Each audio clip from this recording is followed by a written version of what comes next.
Ya pemirsa, Anda kembali menyaksikan debat kelima calon presiden pemilu tahun 2024.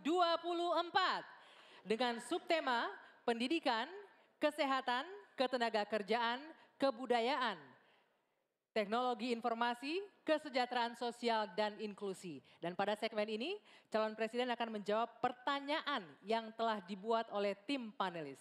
Untuk itu, kami undang terlebih dahulu paslon untuk menuju ke podium kembali. Silakan Bapak-Bapak.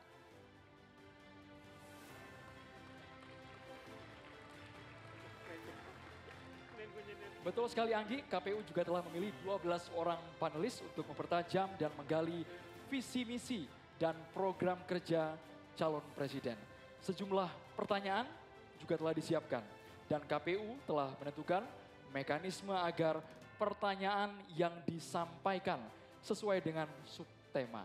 Di segmen sebelumnya, pemirsa, penyampaian visi misi dan program kerja dimulai dengan calon presiden nomor urut 2. Maka di sesi ini kita akan mulai dengan calon presiden nomor urut 3, Bapak Ganjar Pranowo. Langsung saja kami akan mempersilahkan panelis atas nama Profesor Dr. Aminuddin Syam untuk bisa mengambil subtema pertanyaan dari wadah yang sudah kami sediakan.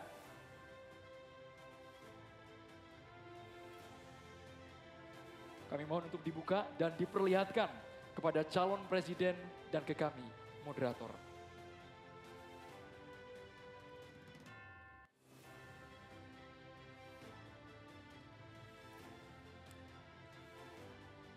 Subtemanya adalah kesehatan. Kami juga akan mengundang Bapak Tolhas Damani MED untuk dapat mengambil undian daftar pertanyaan Bapak dari fishbowl yang telah tersedia. Apakah huruf A, B, atau C yang akan muncul? Bisa diperlihatkan? Huruf A. Baik. Ini pertanyaannya masih tersegel dengan subtema kesehatan. Kita akan membuka dan kami ingatkan kepada calon presiden untuk bisa menyimak baik-baik pertanyaan karena hanya akan dibacakan satu kali. Baik. Pertanyaan untuk calon presiden nomor urut 3, Bapak Ganjar Pranowo. World Population Prospect tahun 2022 menunjukkan angka harapan hidup manusia Indonesia berada di urutan 10 dari 11 negara ASEAN. Salah satu penyebabnya, kebijakan program dan anggaran kesehatan lebih berorientasi pada aspek kuratif daripada promotif dan preventif. Pertanyaannya, bagaimana strategi paslon untuk memprioritaskan anggaran dan program promotif preventif? Silakan waktu Anda 2 menit menjawab, dimulai ketika berbicara. Terima kasih. Kalau tadi dalam pembukaan saya sampaikan mesti preventif dan promotif mesti diwujudkan dalam bentuk kepengetahuan kita terhadap kesehatan minimal untuk kita sendiri. Berolahraga, makan sehat, hidup bersih sehat, saya kira itu yang paling baik. Maka pada tahap berikutnya barulah kemudian kita memberikan fasilitas kesehatan sampai ke desa-desa seperti tadi saya sampaikan, 1 desa, 1 vaskes, 1 nakes. Hanya memang ketika undang-undang sebelumnya mengatur bahwa ada persentase dari anggaran untuk kesehatan mesti diberikan, terpotong kemarin. Rasanya ini mesti dikembalikan. Angka 5-10% menjadi angka yang bisa memastikan dalam politik kesehatan kita, layanan itu akan jauh bisa lebih baik. Namun ingat, kalau kita bicara angka harapan hidup, maka terhadap mereka mesti mendapatkan layanan kesehatan baik, mereka mesti mendapatkan hiburan yang baik, budayawan juga bisa membantu mereka untuk bisa membahagiakan mereka. Maka pada saat itu ternyata ada juga keinginan dari masyarakat, kami juga perlu mendapatkan layanan yang baik. Maka kalau kemudian kami bisa mendapatkan layanan baik, maka kami merasa nyaman, kami senang, dan hidup kami akan lebih panjang. Maka peran posyandu, peran dasawisma, peran kelurahan, RT, itu menjadi kekuatan yang luar biasa. Di samping tentu saja pemerintah akan mendampingi dalam setiap kebijakan yang ada. Sehingga dalam politik anggaran ada persentase yang mesti disiapkan agar anggaran kita bisa cukup untuk bisa memenuhi. Tentu ini kita bisa lakukan secara bertahap. Dan itulah program yang cukup bisa komprehensif menyelesaikan bagaimana harapan hidup bisa jauh lebih panjang. Ya, selanjutnya kami berikan kesempatan untuk Capres nomor urut 1 Bapak Anies Baswedan menanggapi jawaban yang disampaikan oleh Pak Ganjar. Silakan Pak Anies, waktu Anda 1 menit dimulai ketika berbicara. Yang tadi disampaikan baik dan izinkan saya meneruskan bahwa salah satu persoalan utama adalah pusat kesehatan masyarakat kita saat ini diarahkan terlalu fokus pada hal-hal yang sifatnya kuratif. Lalu urusan kesehatan seakan menjadi urusan Kementerian Kesehatan dan Dinas Kesehatan saja.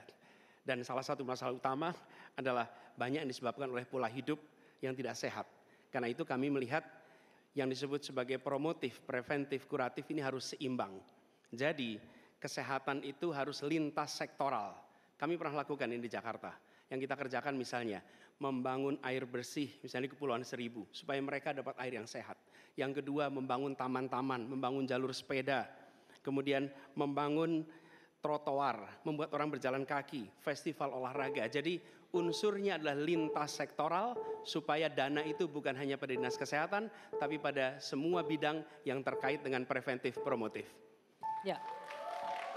Berikutnya kami persilakan Capres nomor urut 2 Bapak Prabowo Subianto untuk menanggapi jawaban dari Pak Ganjar. Silakan Pak Prabowo, waktunya 1 menit. Jadi saya lebih ke arah solutif langsung dan cepat. Masalah kesehatan di Indonesia adalah kurangnya dokter. Kita kurang 140.000 dokter. Itu utama. Bayangkan kalau ada yang kena stroke atau serangan jantung, 2 sebab yang paling besar kematian di beberapa kabupaten tidak ada spesialis jantung atau spesialis stroke. 2, tidak ada perlengkapan yang memadai. CT scan, PET scan, jarang ada di kabupaten. Ini harus kita atasi dan ini bisa kita atasi. Jadi solutifnya demikian. Dan yang paling penting dalam preventif adalah makan bergizi untuk anak-anak dan ibu-ibu yang melahirkan. Makan bergizi ini meningkatkan daya tahan, imunitas, mencegah penyakit. Ini adalah strategis sekali. Makan bergizi untuk anak-anak Indonesia. Ya, terima kasih. waktunya habis. Ya. Silakan Bapak Ganjar Pranowo menanggapi jawaban tadi. Silakan direspon jawaban tadi dengan waktu 1 menit. Silakan. Ya, terima kasih. One Health, satu kesehatan untuk semua, dan ini mesti dibicarakan ya manusianya, ya kesehatan hewannya. Karena ada zoonosis juga di sana. Maka kalau kita bicara bagaimana secara holistik, maka kesehatan semesta inilah yang mesti kita ciptakan. Saya masih berprinsip pada preventif promotif itu jauh lebih baik. Kalau tidak kita kobol-kobol, biaya kita akan habis untuk menangani orang sakit. Tapi kalau kita bisa mencegah, maka inilah yang akan bisa membuat manusia bisa hidup sehat. Maka sekali lagi, anggaran pendidikan untuk pencegahan, untuk kesehatan itu bisa kembali pada formula awal, dan yang kemudian kita menciptakan ruang-ruang layanan yang jauh lebih baik, apalagi untuk preventif dan promotif yang bisa diberikan oleh pemerintah. Ya. Baik, selanjutnya kita akan beralih ke pertanyaan kedua, giliran Capres nomor urut 1, Bapak Anies Rashid Baswedan. Untuk itu kami mempersilahkan panelis Bapak Bahrudin untuk mengambil subtema pertanyaan yang ada di dalam wadah. Silakan dibuka.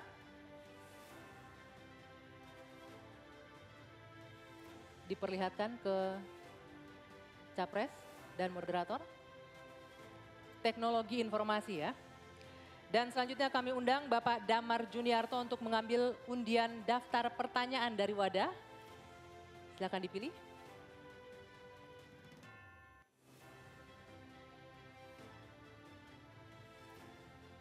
huruf C. Hadirin sekalian dan juga para calon presiden, posisi amplop dalam kondisi disegel sama sekali. Berikut ini kita akan buka bersama. Sekali kami ingatkan kepada calon presiden untuk mendengarkan secara seksama karena kami hanya akan membacakan pertanyaan selama 1 kali. Pertanyaan untuk calon presiden nomor urut 1 Bapak Anies Rashid Baswedan. Kedaulatan teknologi informasi Indonesia terancam. Impor ponsel tahun 2023 mencapai 30 triliun rupiah. Padahal untuk membangun pabrik ponsel hanya membutuhkan investasi sekitar 0,5 triliun rupiah.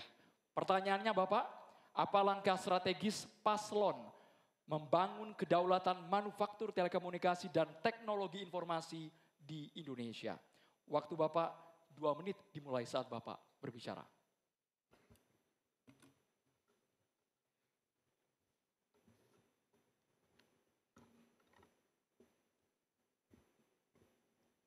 Terima kasih. Kita menyaksikan bahwa kemajuan sistem telekomunikasi dan teknologi informasi itu berkembang amat pesat. Karena itu Indonesia tidak boleh ketinggalan. Dan gagasan kita adalah 1, peningkatan kualitas manusia dan inovasi di sektor teknologi informasi dengan cara pairing, berpasangan, mendatangkan pakar untuk bisa melakukan alih teknologi bersama-sama. Yang kedua, memprioritaskan investasi yang masuk dalam bentuk investasi padat karya yang didukung dengan perbaikan reformasi birokrasi dan pemberantasan korupsi. Ini akan memberikan lowongan kerja untuk masyarakat lokal. Dan ada 3 aspek fundamental, yaitu akses, kecepatan, keamanan. Yang ini menjadi prioritas. Sehingga dengan cara seperti itu, ketika kita mengundang untuk melakukan investasi, kita akan bisa menyiapkan infrastrukturnya. Hal yang tidak kalah penting terkait dengan pembangunan ini adalah perlindungan atas hak intelektual yang nanti akan terkait dengan industri manufaktur yang terkait di sini. Kami memandang investasi padat modal yang seperti ini, padat karya, akan memungkinkan Indonesia untuk lompat lebih cepat. Demikian jawaban kami. Terima kasih. Masih ada waktu Bapak, masih ada 33 detik. Cukup di sini. Baik. Ya.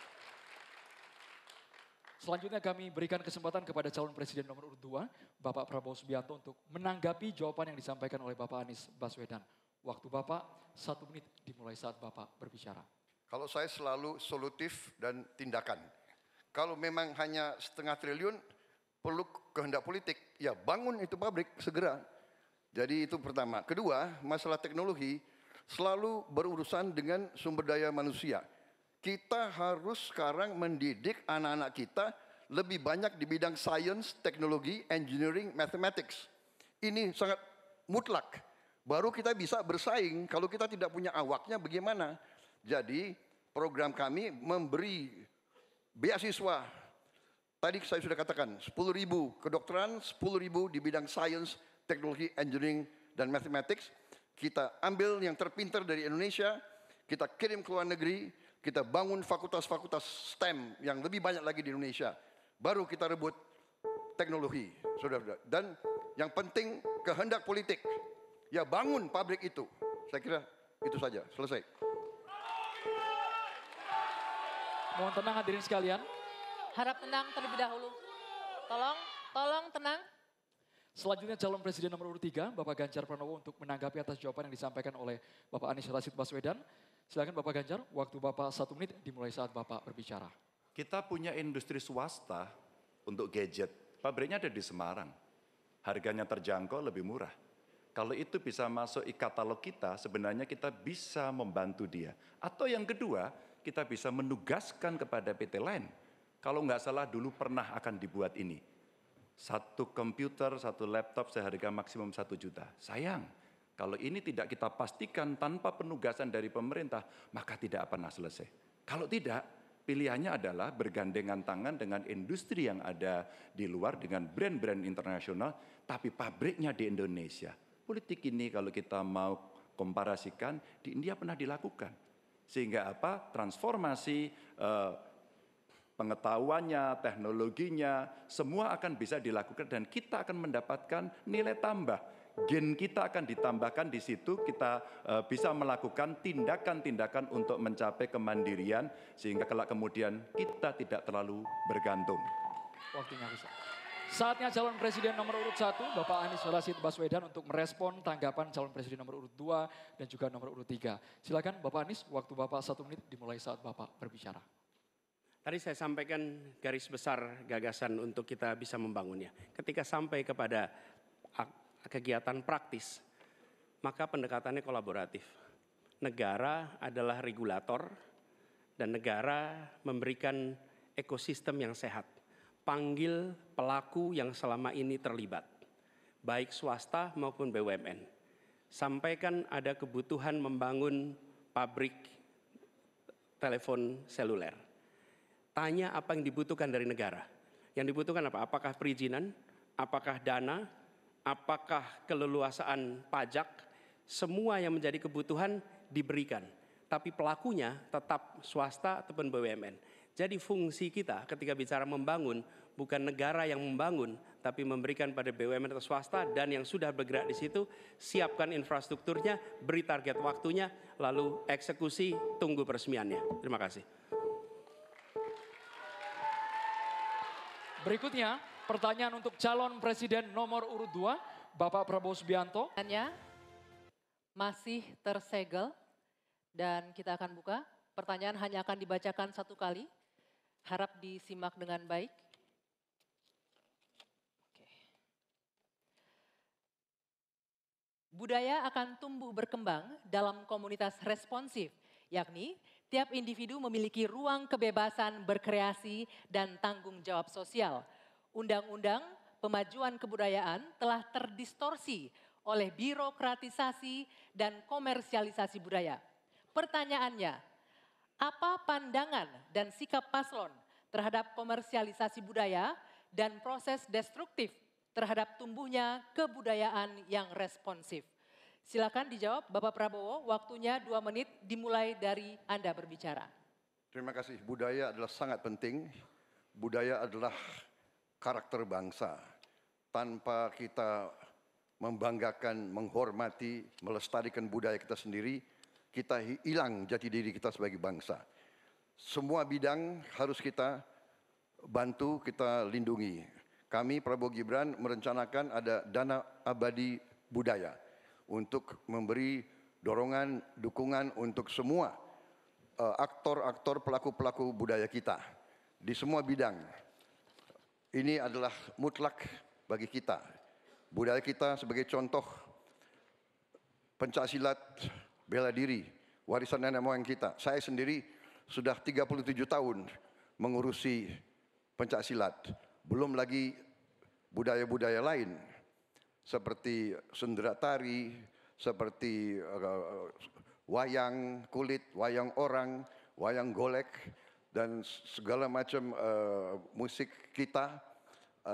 Ini selalu harus pemerintah, saya agak berbeda, saya tidak ikut faham-faham neolib, bahwa pemerintah bukan hanya regulator, pemerintah di depan, pelopor, intervensi bila perlu, bekerja untuk rakyat, membantu. Dan bidang budaya, pemerintah juga harus di depan, menjaga, melestarikan semua budaya kita di semua bidang. Terima kasih, selesai.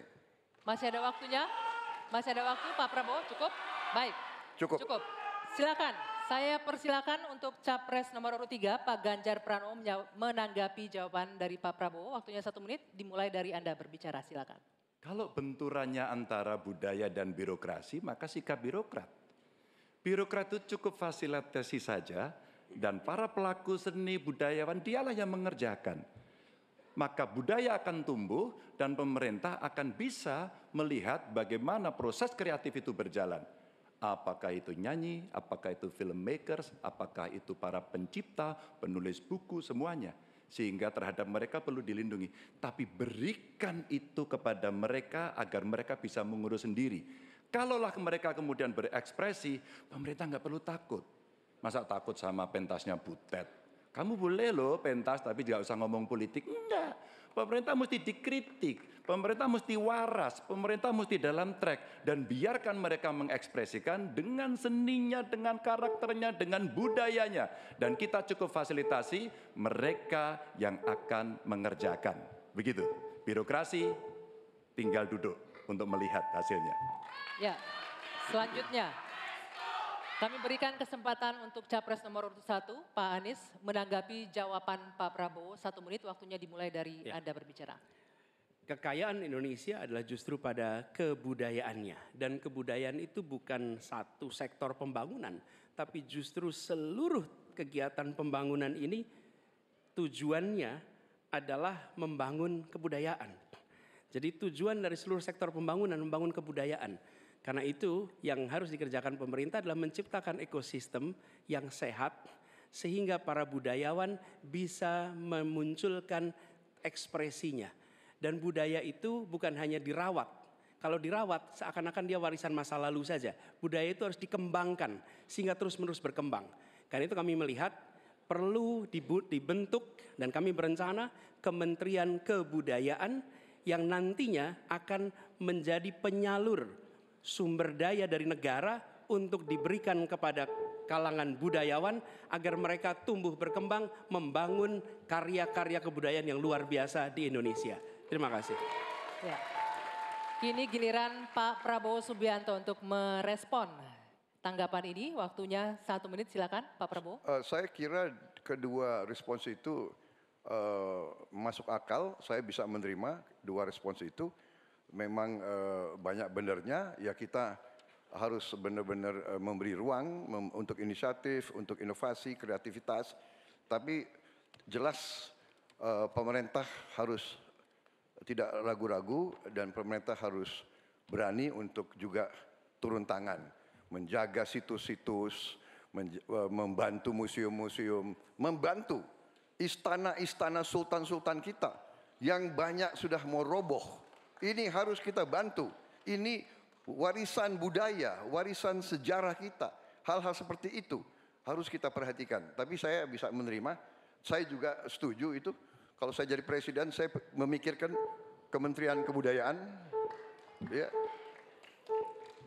Kalau ide yang baik dari manapun saya bisa terima dan saya dukung. Terima kasih. Ya. Oke. Sekarang kami berikan kesempatan untuk memberikan aplaus bagi masing-masing capresnya. Dan kami masih akan melanjutkan mempertajam visi, misi, dan program kerja calon presiden.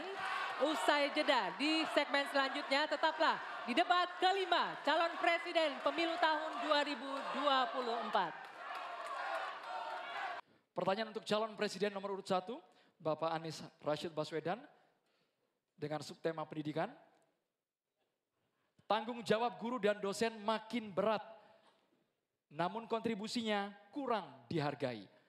Meskipun anggaran pendidikan mencapai 20% APBN, kualitas pendidikan terhambat oleh kecilnya gaji, minimnya fasilitas, dan beban administrasi yang berlebihan. Pertanyaannya, bagaimana komitmen dan apa program yang akan dilakukan paslon untuk meningkatkan kesejahteraan serta kompetensi guru dan dosen. Waktu Bapak 2 menit dimulai saat Bapak berbicara. Terima kasih.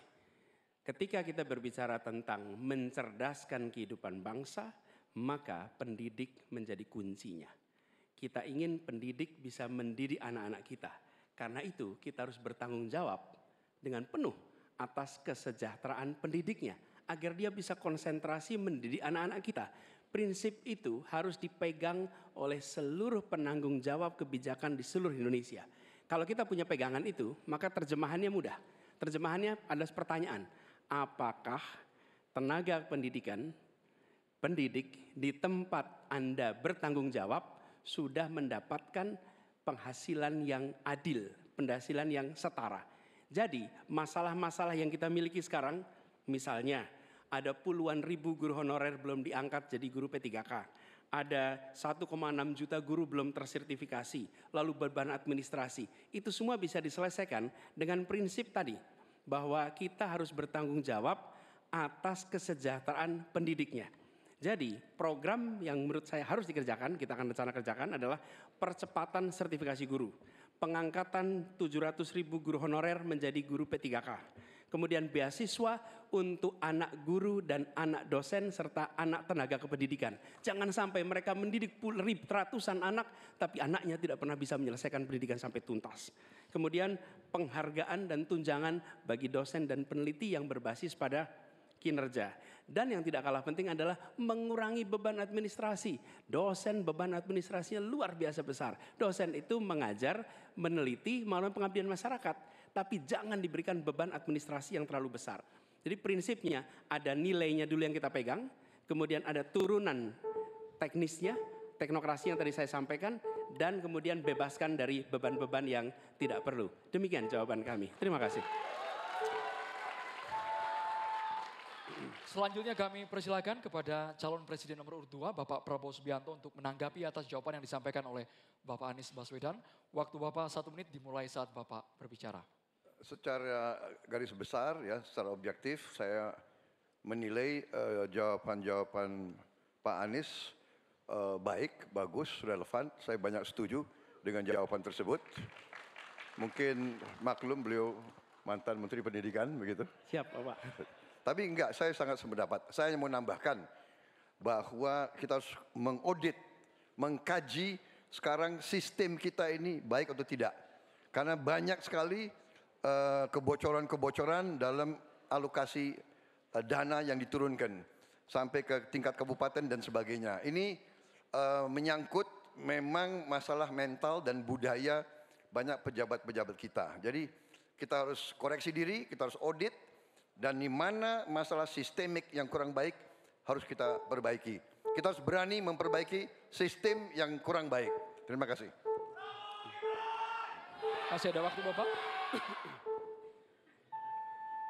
Selanjutnya kami berikan kesempatan kepada calon presiden nomor urut 3, Bapak Ganjar Pranowo, untuk menanggapi atas jawaban yang disampaikan oleh Bapak Anies Baswedan. Waktu Bapak 1 menit dimulai saat Bapak berbicara. Kalau pendidikan mau maju, maka fasilitas mesti diberikan. Negara harus hadir dan makin inklusi. Nah, ketika kita bicara pada pendidiknya atau gurunya, saya mau bercerita pengalaman saja. Ketika guru SMA, SMK, SLB diberikan pada provinsi, maka pada saat itu yang saya tanya pertama adalah, berapa gajimu? 300.000 Pak. Sungguh tidak adil pemerintah ini. Maka pada saat itu saya sampaikan, kasih gaji sesuai UMP yang ada di Jawa Tengah, UMK yang ada di Jawa Tengah, tambah 10%. Baru kemudian kita dorong proses sertifikasi dan peningkatan kapasitas. Kami punya aplikasi namanya Bolpen.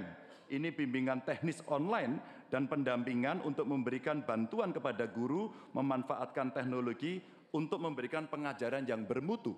Maka ketika praktek baik ini bisa kita lakukan, maka guru akan bisa bekerja dengan baik dan dia mesti dibebaskan dari persoalan administrasi yang menjerat.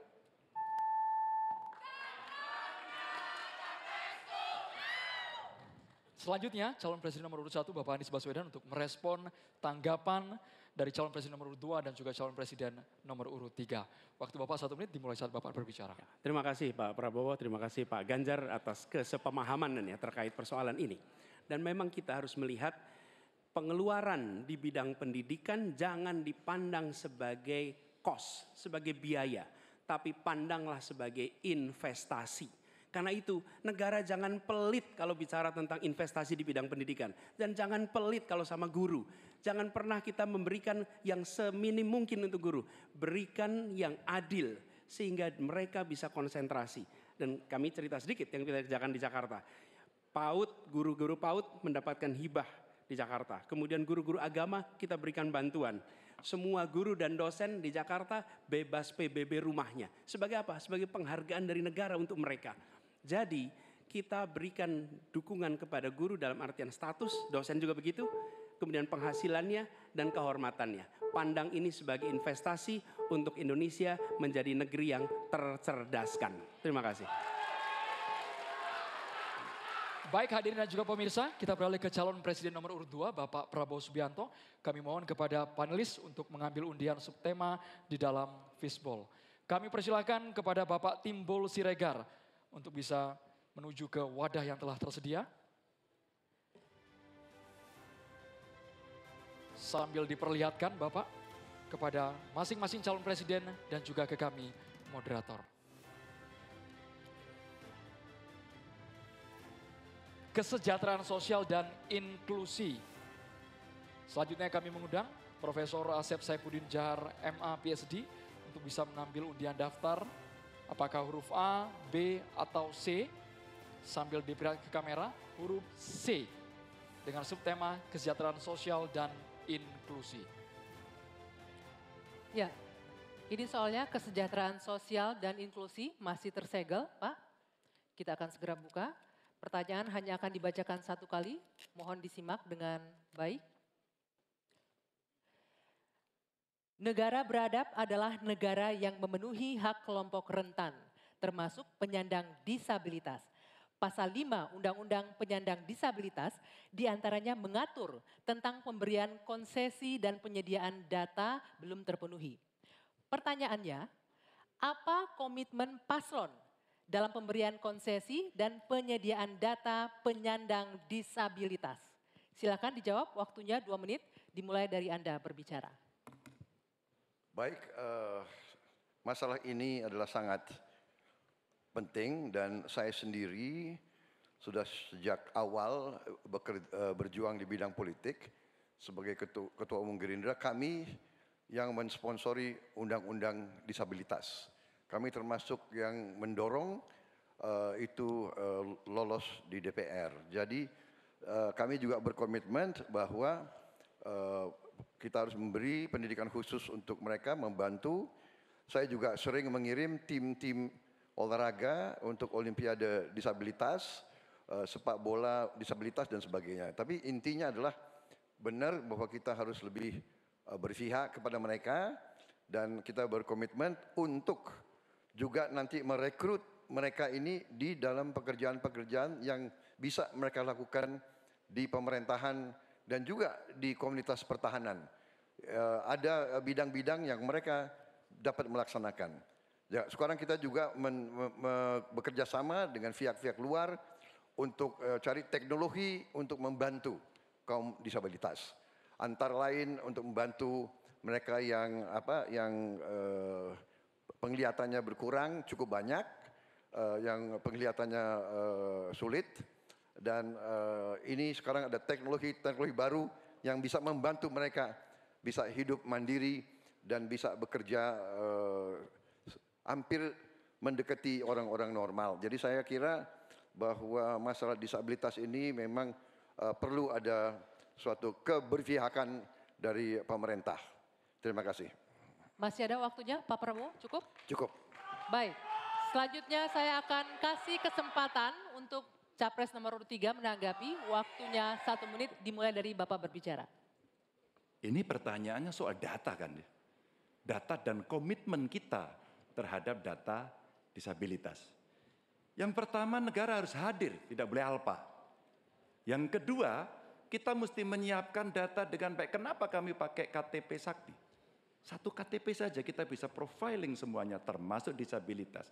Maka kalaulah satu data Indonesia lalu kita cropping satu saja terkait dengan disabilitas, maka perlakuan kita bisa kita berikan apapun untuk mereka. Termasuk, saya mau cerita pengalaman saja, ketika merancang pembangunan, hadirkan mereka, kasih ruang pertama untuk mereka berpendapat. Maka pada saat itu, semua akan mendengarkan apa kebutuhan mereka. Itulah yang nantinya akan keluar menjadi kebijakan publik, apa yang mesti disampaikan kepada mereka, sehingga no one left behind ini diberikan, dan mereka akan mendapatkan apa yang dia inginkan. Gitu. Ya, selanjutnya saya akan memberikan kesempatan untuk Capres nomor urut 1, Pak Anies, menanggapi jawaban dari Pak Prabowo. Waktunya 1 menit, dimulai dari Anda berbicara. Ya, apa yang disampaikan Pak Prabowo tadi baik, izinkan kami meneruskan Pak Prabowo. Data ini diperlukan komprehensif. Kita harus tahu berapa, di mana penyandang disabilitas, dan disabilitasnya apa. Dan kita harus melihat bahwa membantu penyandang disabilitas itu bukan charity, tapi pemenuhan hak asasinya dan tanggung jawab negara. Karena itu kami mengusulkan, dan ini kami rencanakan, bekerja bersama dengan dinas di tiap wilayah, lalu bekerja dengan Dasawisna PKK yang tahu wilayahnya. Mereka diminta mencatat sehingga tiap kabupaten, kota, provinsi memiliki data tentang penyandang disabilitas. Lalu alokasikan anggaran untuk memenuhi kebutuhannya. Ketika dia bersekolah, sekolahnya harus dimodifikasi, maka dinas punya anggaran untuk modifikasi, tidak membebani sekolah. Jadi siapkan datanya, siapkan anggarannya. Terima kasih. Ya, selanjutnya kami persilakan Pak Prabowo untuk merespon tanggapan dari dua capres ini. Waktunya 1 menit Pak, silakan. Ya, sekali lagi kedua masukannya juga sangat relevan. Ya, saya juga sependapat. Tetapi memang sekali lagi bahwa pemerintah harus lebih proaktif investasi di sekolah-sekolah khusus untuk mereka dan mencoba teknologi khusus. Sekarang sudah banyak terobosan dalam bidang teknologi untuk membantu kaum disabilitas. Mereka yang penglihatan kurang, mereka yang pendengaran kurang dan sebagainya.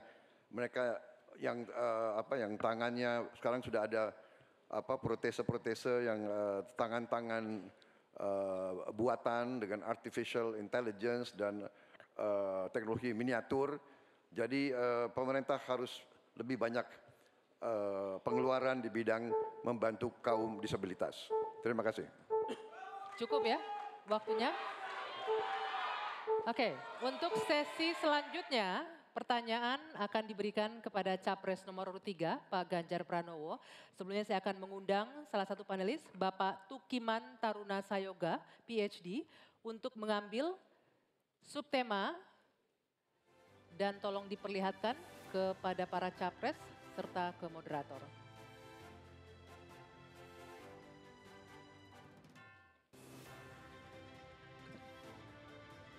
Ya, subtemanya ketenaga kerjaan. Ketenaga kerjaan dan selanjutnya saya mengundang Prof. Vina Andriani, Med PhD untuk mengambil undian daftar pertanyaan dari Fishbowl. Silakan ditunjukkan huruf B. Silakan Andro. Berikut ini dengan subtema ketenagakerjaan, posisi amplop masih tersegel. Sekali kami ingatkan bahwa kami hanya akan membacakan pertanyaan selama 1 kali. Mohon para calon presiden untuk menyimak dengan seksama. Pertanyaan ini ditujukan untuk calon presiden nomor urut 3, Bapak Ganjar Pranowo, dengan subtema ketenagakerjaan.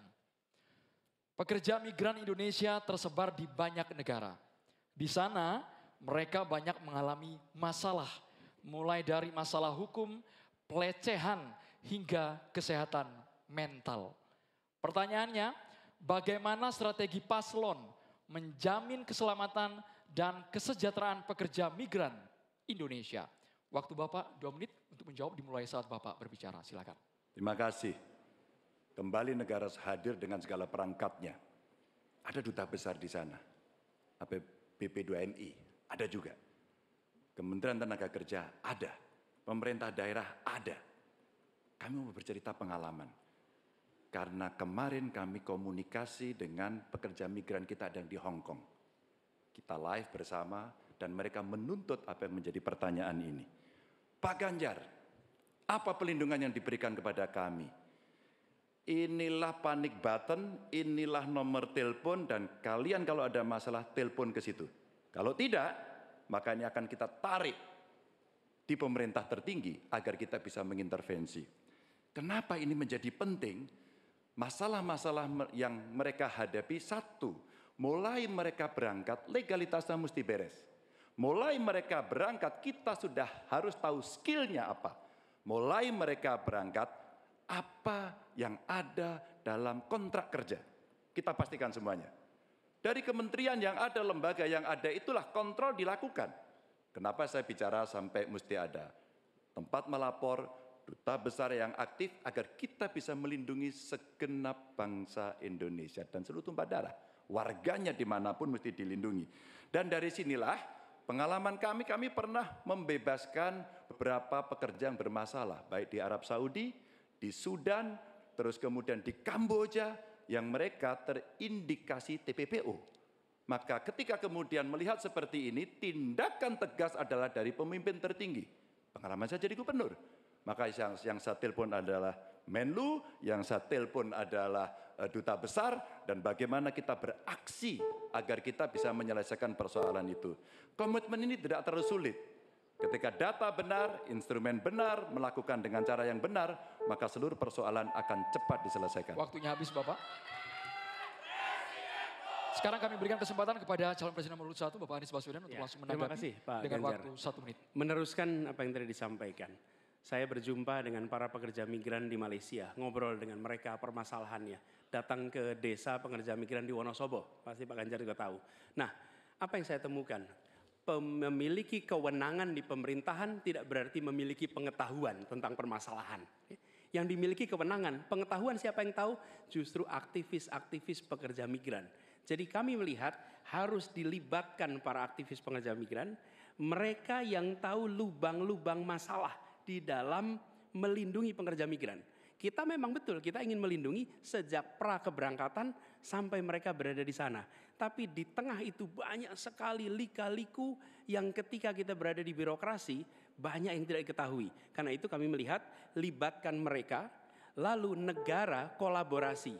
Kewenangan dimiliki negara, pengetahuan dimiliki oleh para aktivis itu, kita eksekusi, melindungi dan memastikan mereka bisa hidup bekerja dengan tenang di sana.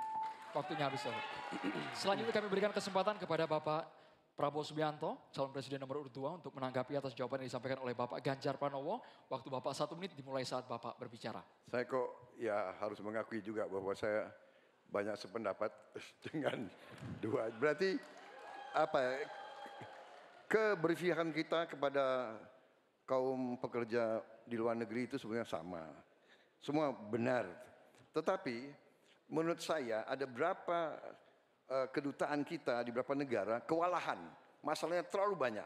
Jadi benar yang disampaikan Pak Anies, aktivis-aktivis ini sangat membantu untuk mengikuti dan membantu pekerja migran kita di mana-mana. Saya pernah pengalaman, saya pernah diberitahu oleh seorang aktivis, seorang perempuan tentang seorang pekerja perempuan di Malaysia yang 2 minggu lagi mau digantung. Kalau tidak ada berita dari aktivis perempuan ini, kita tidak bisa bantu dan intervensi. Jadi benar peran aktivis-aktivis sangat penting di bidang pembelaan hak-hak pekerja kita di luar negeri. Mereka adalah pahlawan-pahlawan. Terima kasih. Waktunya habis. Mohon tenang hadirin sekalian.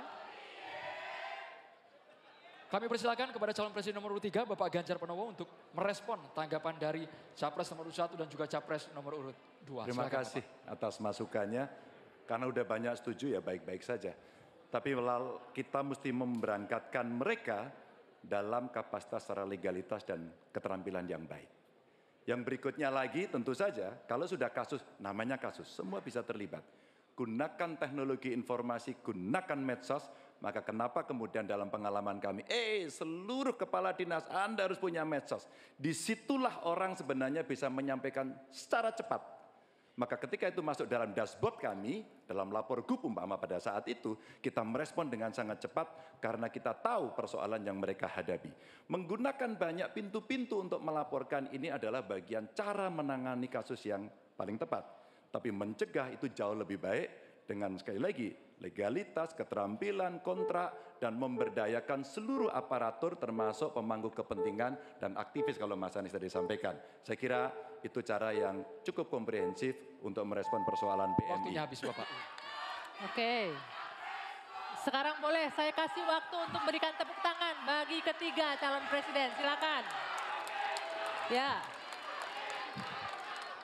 Baik, dan juga kami mempersilakan Capres untuk kembali duduk ke tempat masing-masing. Ya, Bro. Hadirin dan juga pemirsa, di segmen berikutnya, ini yang paling ditunggu-tunggu, yaitu sesi saling tanya. Memberikan tanggapan dan interaksi antar kandidat, Anggi ya. Ini yang paling seru pastinya. Benar sekali, dan kami akan lanjutkan usai jeda di debat kelima calon presiden pemilu tahun 2024. Tetaplah bersama kami.